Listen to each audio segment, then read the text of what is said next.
Ka East West Group of Institution Bangalore, ka khot admission nakamta ka nursing but paramedical course, ka bala ithu da ka Indian Nursing Council, ka buy admission ka badunatam, but she's pa percent ka jinyokam. Pila ru ban apply da ka education loan. Nakajingja ja Rngai Nongñiah kalikit siap arpusan senam karta Hadien ke jingsa Shoh jung ha ka janmiet jung laipo tari jemang arja arpunrio nakaliang uba Vivex IPS USP ke East Khasi Hills District ula pentip bakala dan ke jing keno bau Nongñiah kalikit siap ula jrong kti yakawai ke Khynnah ke bahapo ke khat pras senam karta.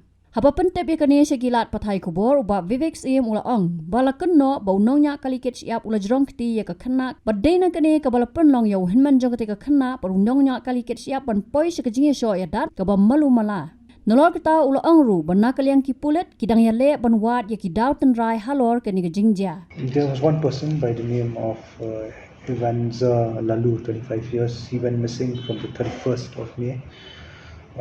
He is by occupation a labourer, and efforts are on to look out for this person. Alerts also have been sent to all districts, all police stations in Meghalaya. There was altercation with one of the boys on the 30th evening. So we are examining whether it has any relation or any connection with this incident which happened on the 30th. A missing report has been registered. The altercation was over an assault of one girl of age 15 years.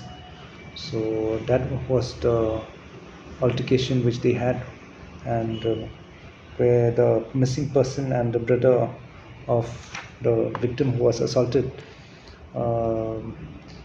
got into a fight, a scuffle, and but of course that was a minor scuffle. It was not a major scuffle, and thereafter next day on the 31st, person went missing. So we are looking at all angles whether this could be the reason or there could be any other reason, but the primary focus is to find the person immediately.